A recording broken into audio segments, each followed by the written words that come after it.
So, for the last couple of weeks, as I've driven home from church back to my house in Meridian, I drive along Fairview.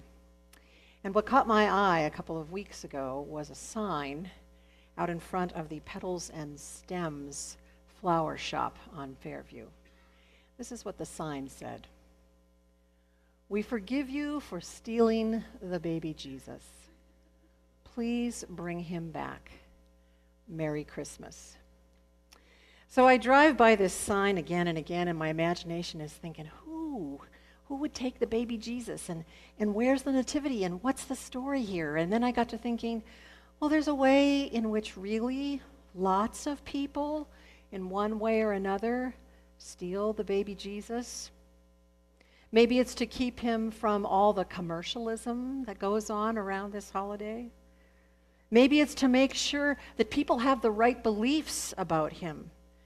Maybe it's just a desire to somehow keep him and all the children of the world safe in this very harsh and violent world that we live in. Well, I got to thinking all those metaphorical thoughts, but then I came back to the story of what's going on at Petals and Stems, and so I finally drove into the parking lot and stepped inside the store, and I found a young sales clerk, and I said, "I just got to know, what's the deal with who stole the baby Jesus?" And she said, "Oh, let me take you over to the owner." So I met Debbie, the owner, and she was very sweet, and she took me over to the checkout counter. And there, on the counter, was this absolutely beautiful nativity scene. Exquisite in every detail. Thomas Kincaid was a Thomas Kincaid, just extravagantly precious, with no manger, with baby Jesus. And she said, "We think sometime along the way, a couple of weeks ago, somebody just couldn't resist taking the baby. Maybe it was a kid, or maybe it was somebody who just, really needed the baby Jesus." So they had decided that sometimes when people take things like that, they regret it and they don't know how to bring it back. And maybe if they put up that sign, that it would help somehow. So the sign went up. They were hoping, she said, from day to day, that when they come to the store in the morning, that maybe that little baby Jesus in the manger will be sitting on the doorstep. But as of today, that hadn't happened there. But then Debbie, the owner, said something really far more powerful than she realized, I think, in the moment. She said, "Just look at this nativity. It's beautiful in every way. It's valuable. It's precious. And yet it's worth nothing without the baby." Okay, you hear it too. This whole thing we do, no matter what we say or what we feel or what we think on this holiday, this holy day, it means nothing without the baby.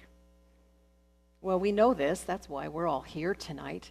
We want to bring that baby to the center of things. We know Christmas is meaningless without the baby.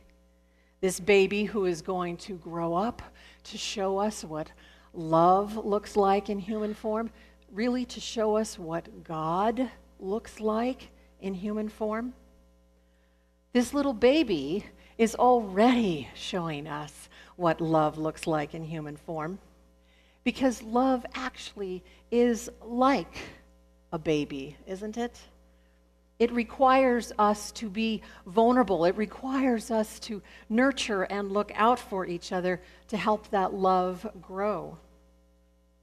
So God has trusted and is still trusting us with this precious baby, this gift of love, trusting us to nurture it and to share it. So this gift of love that comes into the world as a newborn baby, following Jesus means nothing without it. We have to keep coming back to the baby, to the story of this night, to remind us that we must be vulnerable ourselves in order to love. Now, there was something else that was highlighted on that sign at Petals and Stems. "We forgive you."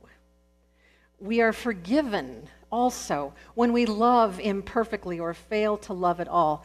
Thank goodness for that, because we know how often we do that. It's pretty easy to love when everything's going well, when we actually like one another, but it's much harder when something goes wrong, when we're taken advantage of or our feelings are hurt, when people we care about are taken advantage of or their feelings are hurt or they're actually wounded in some way, or, as has happened in the last few weeks, people are actually killed.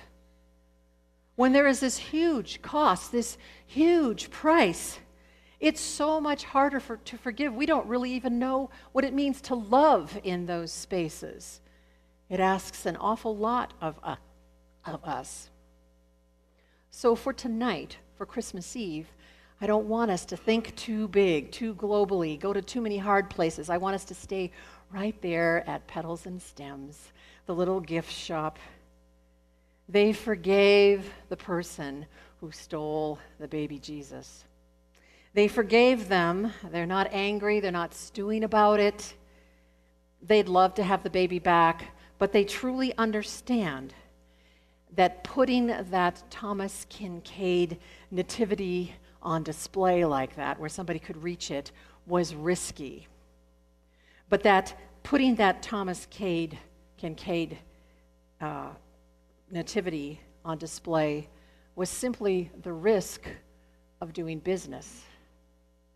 Well, the risk of following Jesus is that we put our own selves, our very best, most loving selves, on display.